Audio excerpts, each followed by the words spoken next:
Hey everyone, welcome to sandalschurch.tv, where we're all about this vision of being real with ourselves, God, and others.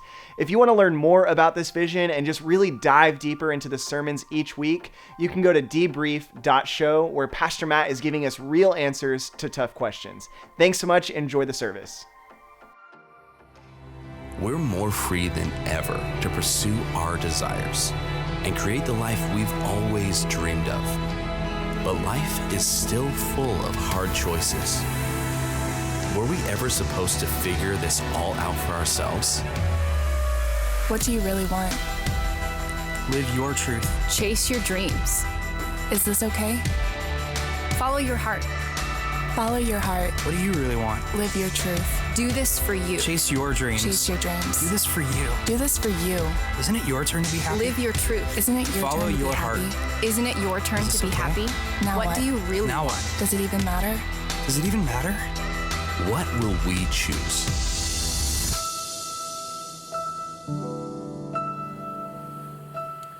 Well, good morning, everybody. Good to see you guys. I'm Pastor ALFREDO, and yes, I am from Palm Avenue, and I have the pleasure of being with you. And man, I just stepped out a moment ago to sing with you guys, and that was just a gift in and of itself. So thank you very much. It's a gift to be able to worship with you guys here today. Pastor Matt is on a Sabbath, and I'm here to talk about it. So he kind of got the better end of that deal. But either way, I think we'll be fine. I think we'll be okay. As you might know, we are in this series, 10 Reasons Why Everyone Needs God. And today we're looking at the fourth commandment, to observe the Sabbath. Now, the interesting thing about this command is it's most likely the only one where it's okay for us to socially break this command. In other words, murder, still an issue. Stealing, lying, coveting, all things that we would socially say, yeah, we need to avoid those things for our good. But not resting, we're fine. It's okay, right? In fact, we actually feel good when we get to tell people how busy we are and how productive we've been. But I think God has something different for us this morning. In fact, I would imagine that our inability to keep all of the other commands might be rooted in this command, our inability to rest. And so I think God has something to say to us. And so if you have your Bibles, go ahead and turn to Exodus 20. If you have your notes, it's that first verse at the top. We're going to read it together, and then I'm going to pray for us. Moses said this, "Remember to observe the Sabbath day by keeping it holy. You have 6 days each week for your ordinary work, but the seventh day is a Sabbath day of rest, dedicated to the Lord your God.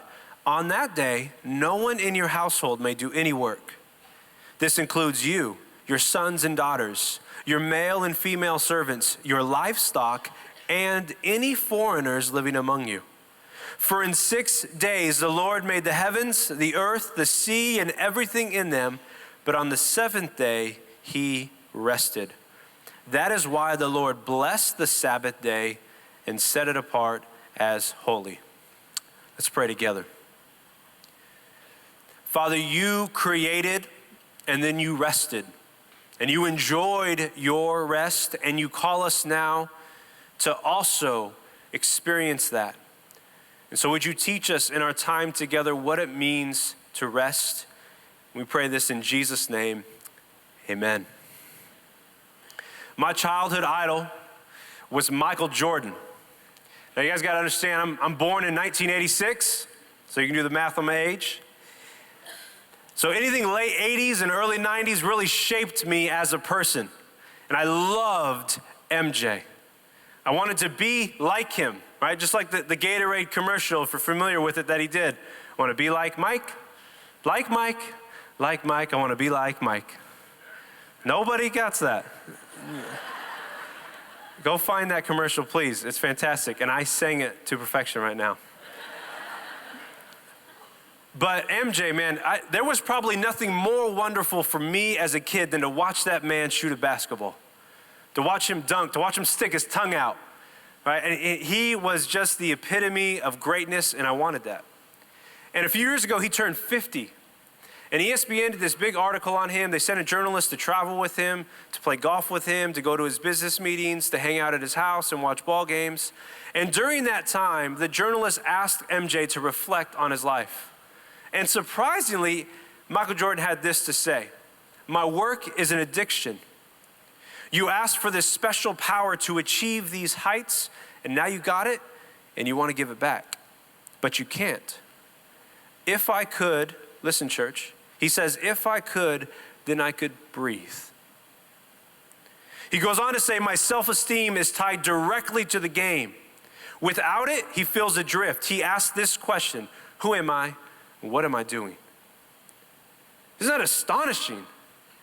The man who has achieved so much, arguably the GOAT, right? The greatest of all time is MJ, bar none.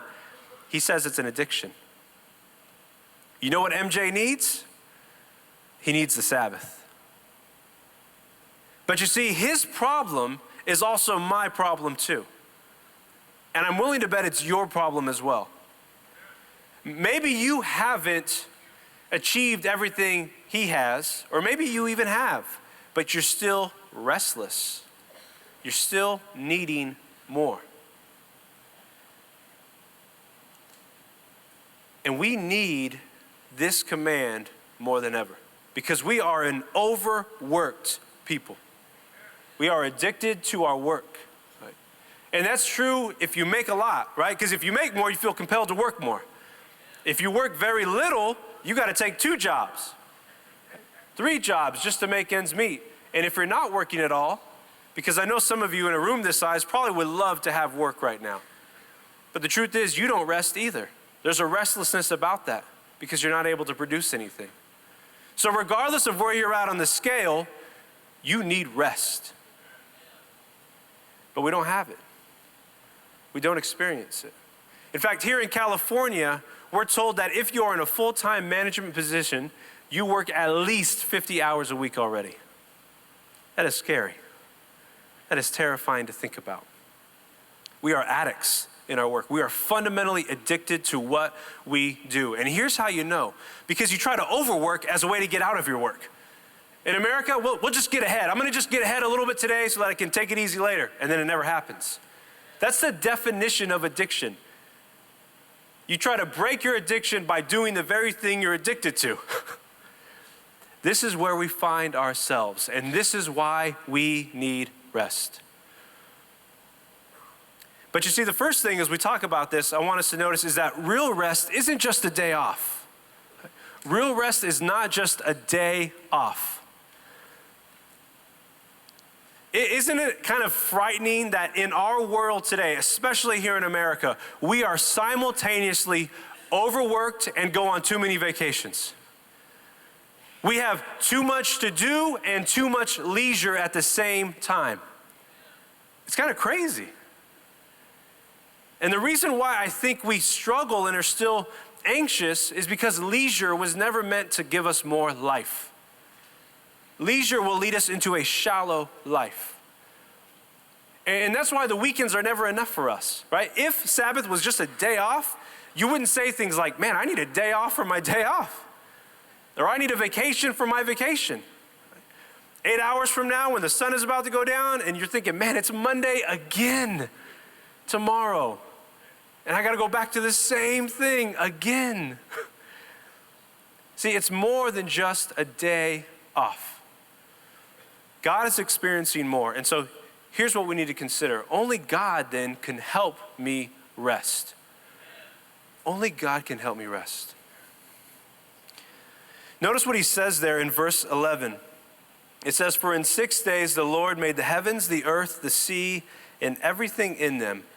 But on the 7th day he rested." Circle that word rested. Have you ever thought about why would God rest? Is he tired? Is he exhausted? I mean, I would imagine it took a lot of his imagination to conjure up the universe. That's a lot of mental work on God's part. I mean, this thing is freaking big, and he did it. But you see, that word there is communicating that God exhaled. He breathed. He stepped away from his work and he smiled. He enjoyed it. He took it in. It was satisfying. It was good. And he experienced rest. And it's astonishing that after 6 championship rings, Michael Jordan said himself he cannot breathe. And after 6 days of creating the world, what does God do, church? He breathes. He exhales. You see, you know what I think the difference is between God and MJ is that God has nothing more to prove in his work. It's all done. It's all done. I mean, imagine if you and I can get to a place like that. Nothing left to prove. Nothing more to do. No more angst. A kind of enjoyment and satisfaction. And you see, when we read this command, I think we are invited by God to experience rest as he does. Rest because I rest. And experience the same kind that I do. And here's why I think we need that kind of rest. We need something more than just a day off, just another vacation, just another weekend, right? Another fun trip somewhere. We need something much better than that. And here's why. Is because real rest restores my identity and value. Real rest restores my identity and value. I read this last week about America's love affair with work. The author said that when you come to this country, you can believe in whatever God you want to believe in, and you can worship within whatever religion you want to worship in freely when you come to this country. But the one religion that we all worship together is the religion of work.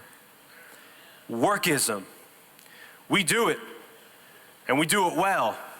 And you know what you get for your obedience? More of it. We reward people who work hard with what? More work. You did amazing. Here is a promotion and more to do. That is how we treat each other. And over time, that has created this sense within us in which we tell ourselves and other people that I am what I do. I am what I do. And I have value and meaning and purpose because of what I can produce for you and for other people. And if you are not on this same trip, then get out of the way and let the rest of us work. That is how we treat people. You are valuable because you can make something. You are especially valuable if you can make something that benefits me. That's terrifying. There is no love in that. There is no kindness in that. There is no life in that. There is no rest in that. And the reason why we find ourselves there and unable to rest are a few reasons. Number one, let's just be honest. We have got to get paid, y'all. We need money. You need money. You up top, you need money. You down here, you need money too. We got to get paid. We have stuff to pay for and buy and things we want to do. And so this command with the Sabbath needs to kind of find itself within my bank account and the situation I'm seeing there. But secondly, there is this voice, this inner voice that says, perform. Perform, perform, perform.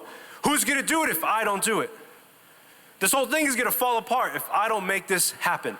If I don't crush this meeting, if I don't get this project done, if I don't answer this email, it's got to be me. It's got to be me. I can do it. I can do it. I can do it. And we are a culture that values hustle over holiness. And we tell each other, keep going, grind on, just make it. You got this. We're killing ourselves. We're not killing our work, we're killing ourselves. But then lastly, there's this social pressure though. This kind of outside pressure that just closes in that says, you better start doing something or you are nobody to the rest of us. And it's hard. And maybe they don't talk like that, but they certainly act like that. And we know it's there. And you see, this passage in Deuteronomy 5 there in your notes, it's actually the same command repeated again from Exodus 20. In fact, the whole book of Deuteronomy, we might say, is the law repeated again for God's people because we need to hear things again before we actually do anything about it. But there's a little change, though, in Deuteronomy 5. Notice there in the middle of the verse, after he gives the command to rest, notice what he says. Remember that you were once slaves in Egypt, but the Lord your God brought you out with his strong hand and powerful arm. That is why the Lord your God has commanded you to rest on the Sabbath day. You see, the call to rest is a way for you to be reminded of who you are. Remember when these commands were given? Israel was in captivity. They were slaves in Egypt for 400 years. You were a slave. Your parents, slaves. Your grandparents, slaves. Your children, slaves. Their children, slaves. And their children, what? Slaves. And you know what you did? You made bricks for Pharaoh. That was your identity. You made bricks. After day, after day, after day. Bricks, bricks, bricks. Make them or die. Were there health benefits in Egypt? You got a 401k lined up in Egypt? You got sick days, vacation days? You got none of that in Egypt. You are a slave. You are defined by what you do, and that is it. But you see, when the commands were given, they were basically told, do these things, not because they will save you, but because you are already saved by me. In other words, they're not being told, obey these things perfectly, and then I will set you free. No. These commands are a demonstration of what free people look like. And so, Sandals Church, if you cannot rest, then you are not free. Because free people know how to rest. They know how to do it. And that's the invitation here. To find yourselves again defined not by what you can do. And don't think now this is just like an added task to your already jammed calendar. And now I gotta rest. It's not at all what's being said here. The Bible is saying no. Rest is fundamental to who you are, which means everything else on your calendar better revolve around this moment. Take everything off. Reconsider who you actually are at the core and start from there.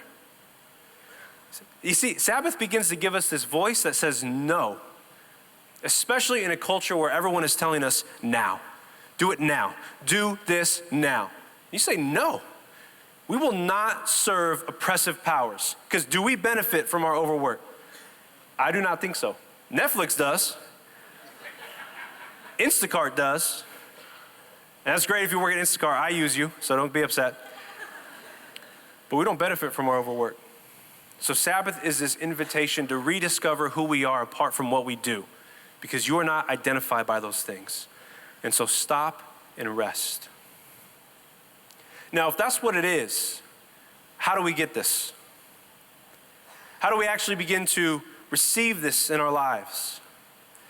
You see, for that, we have to fast forward a few thousand years, and we find ourselves meeting the person of Jesus, who ironically was accused of breaking the Sabbath. You see, the religious leaders of his day had twisted this law to be all about what you cannot do, instead of what you should be able to enjoy. And in that conversation, they accuse him. They say, hey, Jesus, you and your boys, your disciples, they've been eating the grain from the field. You can't do that on the Sabbath. And Jesus' response is to give him a Bible story. He says, well, haven't you read where David was hungry, King David, and he walked into the house of God, the temple, and he took the bread off the show table. And then he ate it and then gave it to his boys. To that, they have no response. But things get worse. He goes into the temple, he sees a handicapped man with a withered hand, and he says, stretch out your hand. The man by faith does it, and his hand is restored. And we see Jesus using the Sabbath as it was always meant to be used, for life and restoration. And this is what he says there in Mark 2. Look at your notes. The Sabbath was made to meet the needs of people, and not the people to meet the requirements of the Sabbath. So the Son of Man is Lord even over the Sabbath. So if we're going to experience true Sabbath rest, we need the Lord of rest. If you want to experience true Sabbath rest, you need the Lord of rest. You need him. And that's what he's saying about himself in Mark chapter 2. He is the Lord of rest. And we can only get it from him.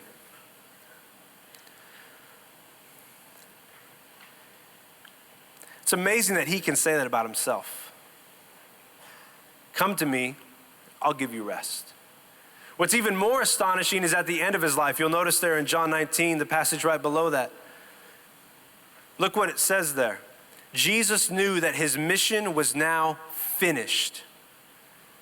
And to fulfill scripture, he said, I am thirsty. And a jar of sour wine was sitting there, so they soaked a sponge in it, put it on a hyssop branch, and held it up to his lips. And when Jesus had tasted it, he said, it is finished. And then he bowed his head and gave up his spirit. Who on their deathbed or who in their last moments of life can say with confidence, man, everything I've done is finished. It's completed. Jesus can. And 2 chapters earlier, in praying to the Father, he said, everything you have given me to do, Father, I have completed and done. And that work that he was given to do was to save us. It was to save people who have abused and forgotten the Sabbath. His work was to save people out of finding their identity in what they do. And he's completing it there on the cross. And so to come to Jesus, to become a Christian, is to be someone who finds their true rest not in what you can do, but in what he has actually done for you.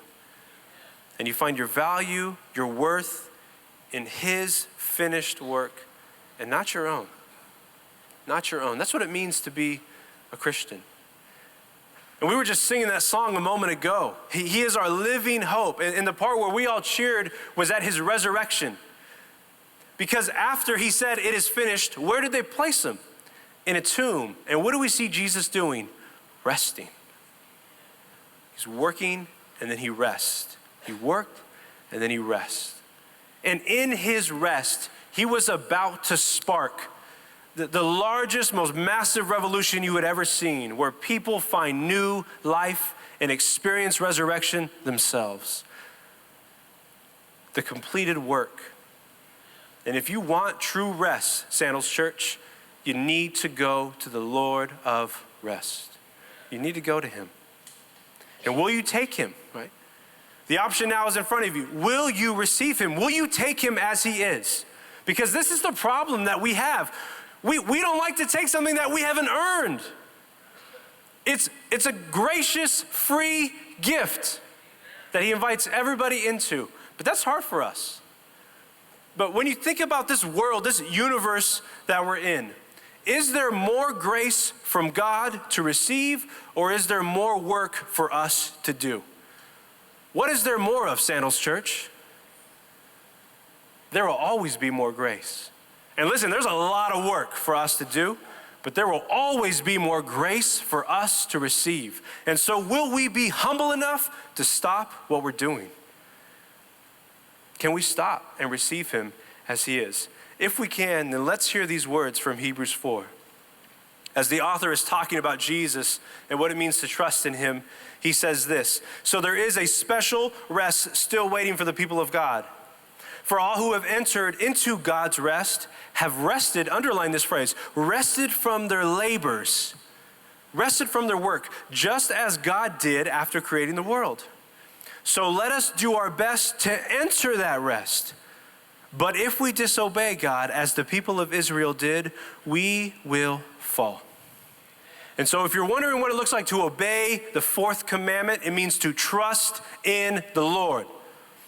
And to give over, not what your hands can do, but what his hands have done, and apply those things to you. And that's a free offer. That's a free offer for you as Christians who haven't quite realized what it means to rest in him. And for you who are not Christians in here, this is an invitation for you right now in this moment to receive him as rest and to finally breathe maybe for the first time in your life. Now, you see, I think to some degree all of us will believe that. All of us will find this at some level to be true. But how do we actually work this out? See, it makes sense on Sunday, but how do we do this Monday through Saturday? How do we actually practice resting? So let's finish our time talking about some of those things. First thing, this will be hard to hear, you need to stop working. You need to stop working. For a period of time during the week, you need to stop what you do, even if it's unfinished. Because if you wait to stop until the work is finished, you will never stop, because our work is never finished. It's never done. That's part of the humbling part of being a human being and not a human doer, is that things that we don't get to are just left there. And we got to deal with that. So auto-reply the email. I'm with Jesus in heaven. Find someone else to do that job. I have passed now. Someone else will take my role. It's a nice auto-reply. Can you imagine sending something out and you get that back? Oh man, this person's dead. That's awful. I just sent them a spreadsheet. Let the work be unfinished. Listen, I love dishes and I do them every day. I promise you, I do dishes every single day at my house. But there is always another dish still to do.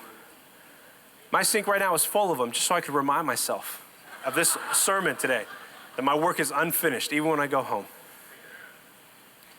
So you need to stop. And here's, if you're wondering, well, what do I do? If I stop what I'm doing, what do I do? What do you want to do? Well, what would you really want to do? Listen, if you weren't being paid to do it, if there was no internal voice saying perform, and there was no social pressure saying do it, what would you really want to do? And do those things. Now, if you're struggling to figure out what that is, that's probably a symptom that you don't have enough rest in your life right now. And I'll give you an example, because it needs to be something very unproductive. Just do whatever, right? Even as a pastor, this is going to sound so unspiritual, but you know what I like to do? I sneaker shop. I go online, I look at shoes that were made, I'm like, oh man, who made that? Why'd they make that? And then I don't buy it, but I just like looking at it. You're thinking, that is pointless, Pastor. That is the point of Sabbath. Right? Do something that doesn't produce anything and smile about it. Be okay with it. But you have to stop. Secondly, you need to spend time delighting in God's blessings. Genesis 1, there in your notes, said, then God looked over all he had made and saw that it was very good. And evening passed and morning came, marking the sixth day. Now this phrase is repeated all throughout creation, that whole narrative in Genesis 1. It's good, it's good, it's good. What is God telling us? The world he made is good for us. So enjoy it as it is. Enjoy food, enjoy drink, enjoy intimacy with your spouse. Do those things that you love to do and enjoy the blessings that God has given you, and don't feel bad for it.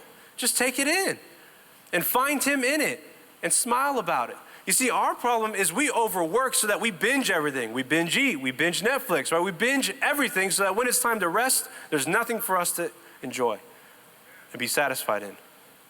So stop and then enjoy what's in front of you. Open your eyes. Sabbath is telling us, Sandals Church, open your eyes and see the good things around you and just grab hold of them. Take them in. Just take them in. Next, you need to shut technology off to have real presence. Shut it off. You see, we might not have pharaohs anymore, but there are pharaohs on our phones. There are these kinds of voices telling us, keep going, got to check on this, what's going on here, keep moving, and it's almost subconscious, right? This happened to me just a few weeks ago. I woke up, I didn't even realize what I was doing. I grabbed my phone, I just start flipping through stuff. My wife rolls over and turns to me and says, you haven't even said good morning to me and you're already on your phone. That was hard to hear, because I got a pharaoh there. Tell me what I should be doing, what I should be looking at, what I should be consumed with. You got to shut it off. You see, the beauty of our technology is that it has given us access to everyone and everywhere, but it has left us actually being nowhere with no one, because we're blind to the people right in front of us. We miss them. And if you don't think I'm telling you the truth, listen to the words of this wise Canadian poet His name is Drake. We got a Drake fan up there in the youth section. He said this, "I know a girl whose one goal was to visit Rome. Then she finally got to Rome, and all she did was post pictures for people at home, because all that mattered was impressing everybody she's known." How tragic is that? You actually get to what you've been working to do, and all you want to do is tell other people about it. You can't even take it in. And so listen, if God is saying something that Drake agrees with, we should probably listen to it, all right? That's just a good word of advice that you get for free today. But he's absolutely true. You know, food critics always eat their food cold. Why? Because they're too busy writing about it, posting about it. I gotta talk about this instead of actually enjoying it. There is the beauty about being face to face with someone that Christians have lost the art of. Do you know the most powerful way to start a conversation about Jesus is to just look them in the eye and say hello and just be in their presence with them. But fourthly, listen now, you gotta let someone help you. You wanna practice resting? Let other people help you. Remember the passage. You, your sons, your daughters, everyone in your family, your livestock, even the immigrant, even the foreigner gets a day off. What an amazing gift. There is equality for all people on the Sabbath day. Everyone is given dignity. Everyone is given worth. It doesn't matter your race, your social status. You take the day off and you enjoy. Do it with people. If you work with people, if you worship with people, rest with them too. Because maybe you guys are asking, well, how much time should I take off, Pastor? I don't know. I don't know you. I'm at Palm, remember? I know them. But other people know you. And so ask them. Ask them to help you rest. Let them invade your calendar. Let them tell you when it's time to stop. Be humble enough to receive other people's wisdom and guidance. And you're going to experience rest. But lastly, though, I said the other one was the hardest. This one actually might be the hardest. Learn to sit still. I heard you growing, ugh. Sit still and be formed by God. Sit still and be formed by God. This is actually something you can do every single day.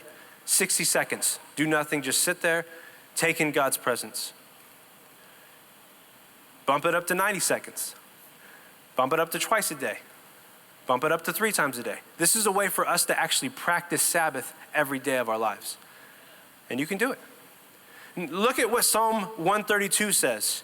The Lord speaking, he says, "The Lord has chosen Jerusalem. He has desired it for his home.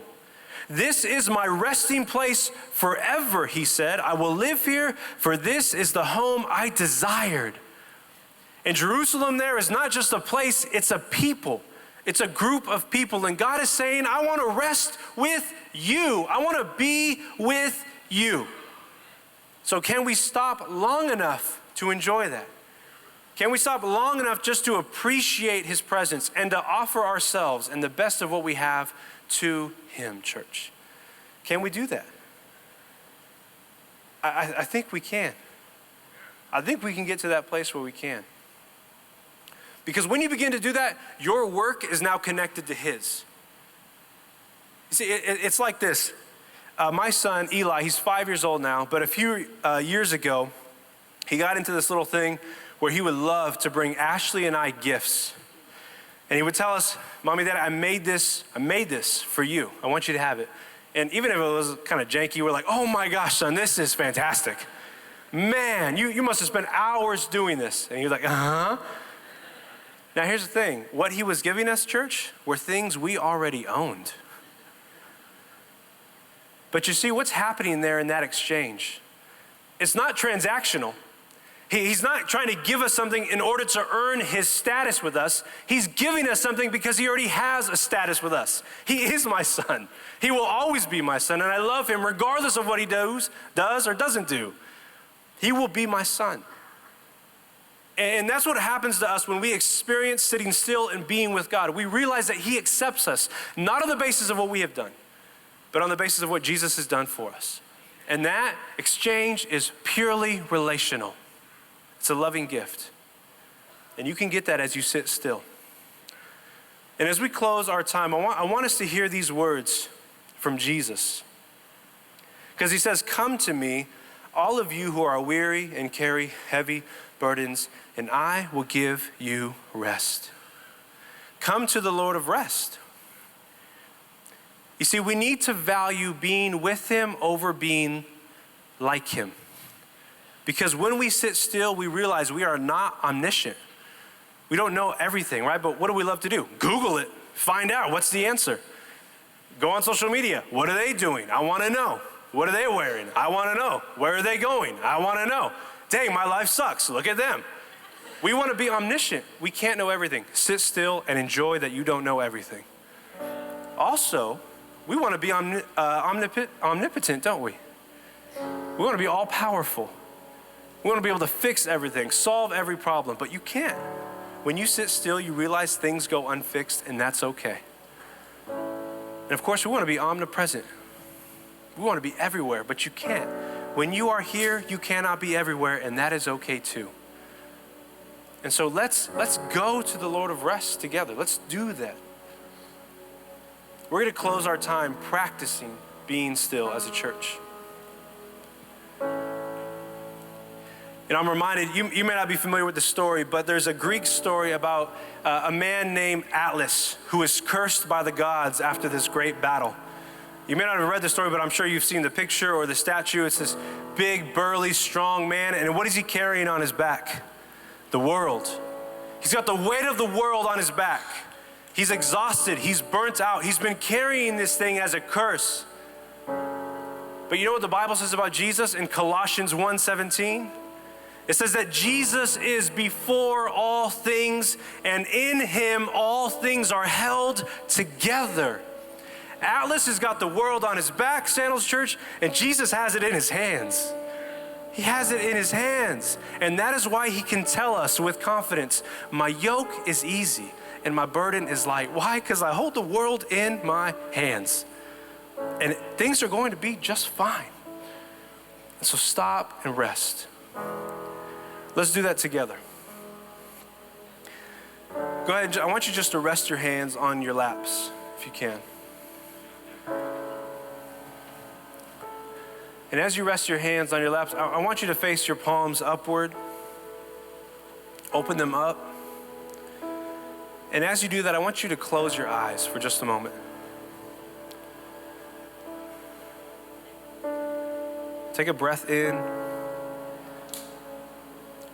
Now scan your body.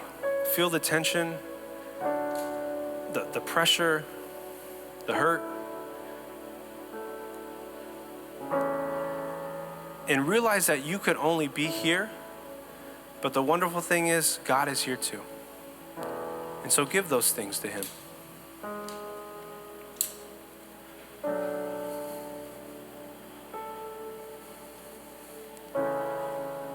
Your unanswered emails, the text messages you don't want to reply to, the things that you don't want to get to yet, offer those up to him.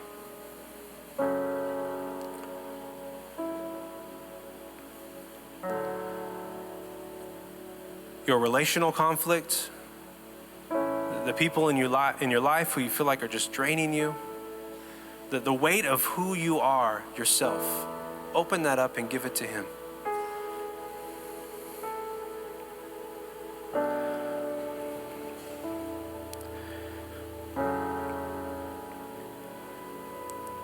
There is so much you can't fix and do and solve right now because you're here. But God can handle those things for the next few moments. So let him do that. Let him be God.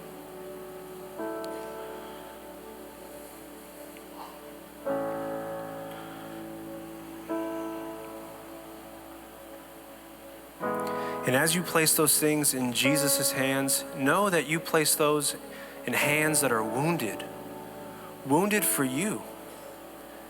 And so give him your suffering. Give him your pain. He knows those things.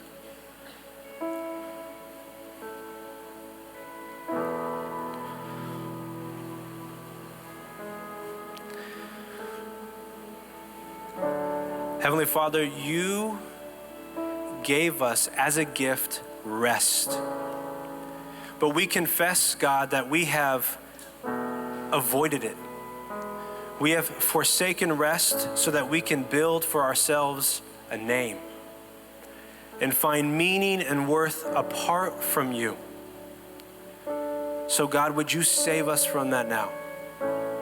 Would you bring us to a place where we see Jesus as our rest? And would you make us the kind of people who can practice this and be changed moving forward? We pray these things in his name. Amen. God bless you guys. Grace and peace.